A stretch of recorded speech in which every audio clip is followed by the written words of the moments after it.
What up, everybody? It's Holy Joe Rock and Roll coming at you live and unscripted, January the 20th.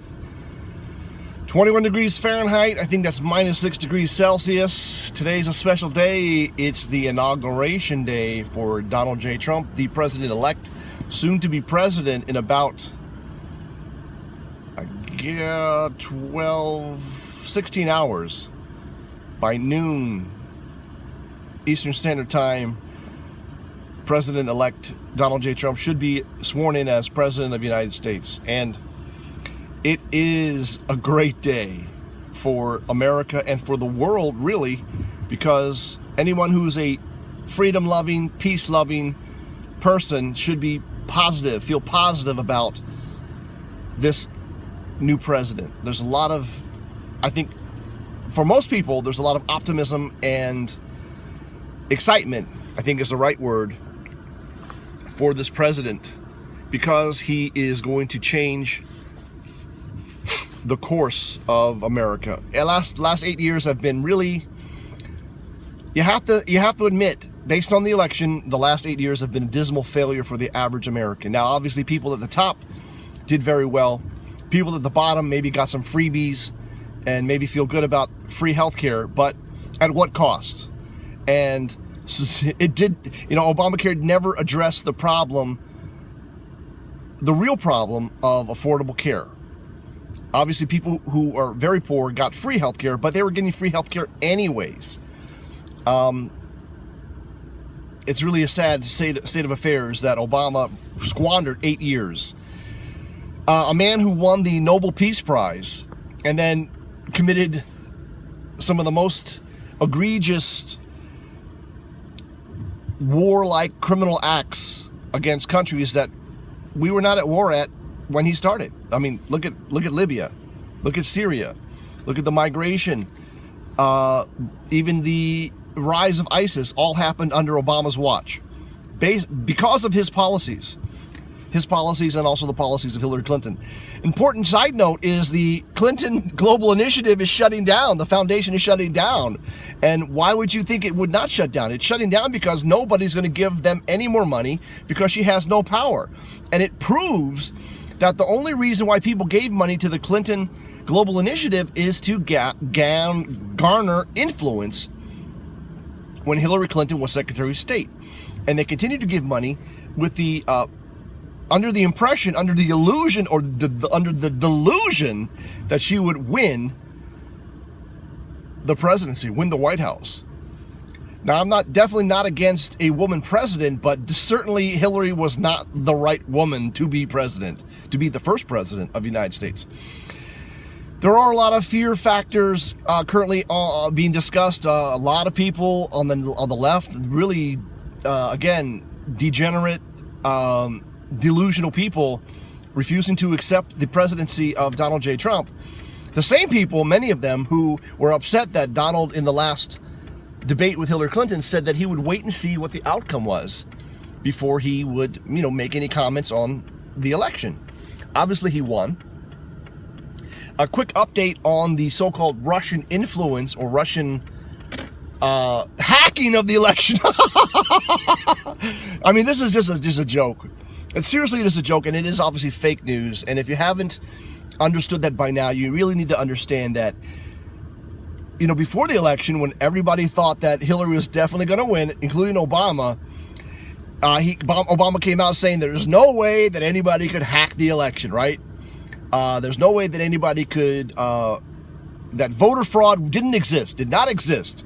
And that it was proven time and time again that there is no such thing as voter fraud in the United States. And then when Hillary loses, they come up with this stupid narrative about how Russia hacked the election. Then when you try to dig into it, what does that mean, hack the election? Did they commit voter fraud? Did they have access to voting machines, changing the vote? No, they didn't. They somehow were behind the WikiLeaks of the DNC and Podesta emails. Now, there's been no evidence provided declaring or proving that the Russians had anything to do with it.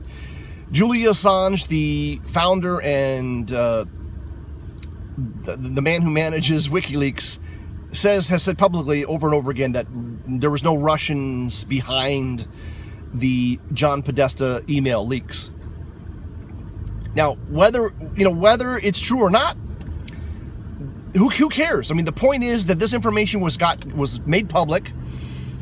The veracity of the information was proven to be true, and that's what really should have been discussed. But instead, the left, the liberals, the DNC tries to portray the fact that the information was, let's say, obtained illegally was the issue. The issue was not that. The issue was that Democrats are some sick-ass people, some really sick, vile people. And we don't even have to go into any of that. You can look into that if you want to look at John Podesta's emails. Go to WikiLeaks, search for John Podesta, search for Satan worshiping, search for any of these things that he's involved in.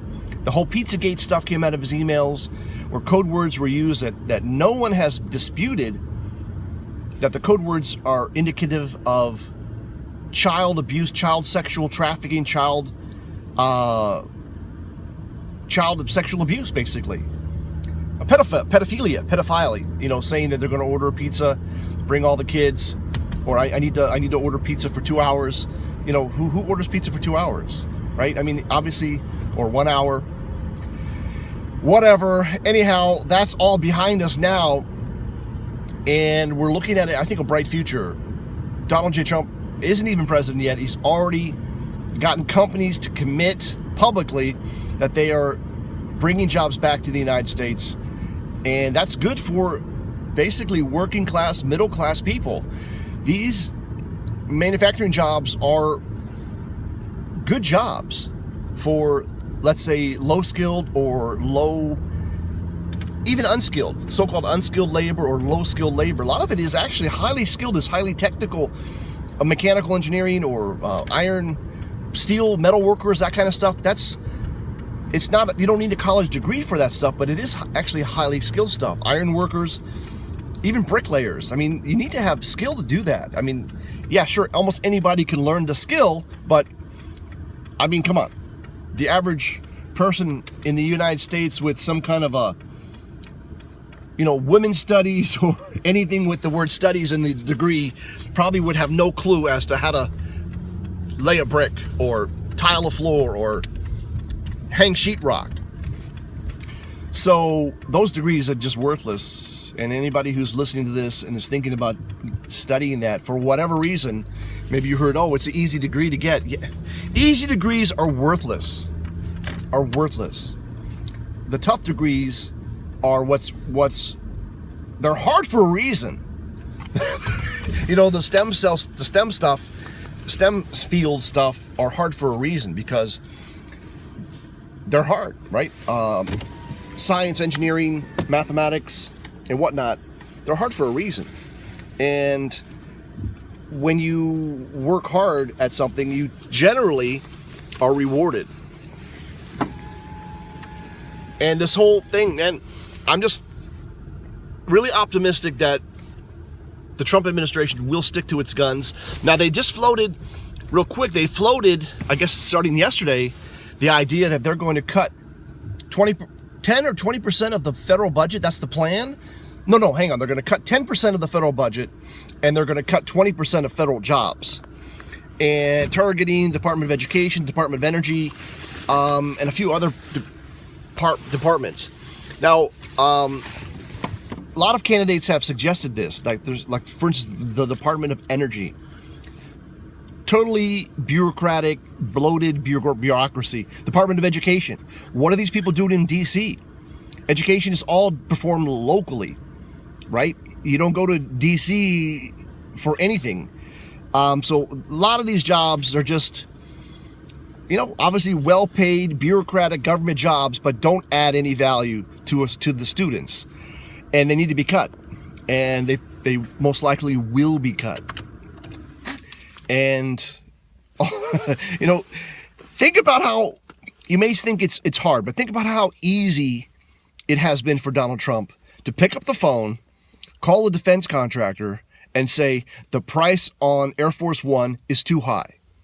$4 billion for 2 planes? That's insane. I'm not going to fly these planes. right? And then Boeing, of course, comes back and says, we can do better. We can do better. We'll sharpen our pencils and do better. And the same thing with, I think, the F-35s.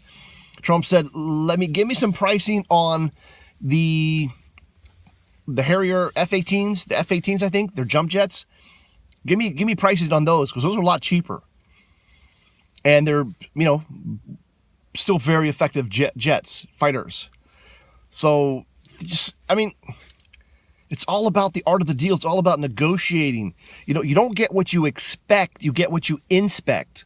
And if you don't push back on contractors or what have you, you're going to get what you're going to get, right? Think about it. You go take your car and get your car worked on, and you don't ask, let me see the parts that you replaced.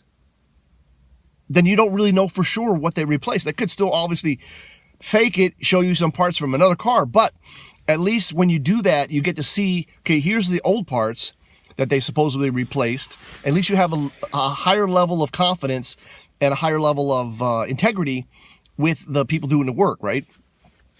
So it's all good. It's all good.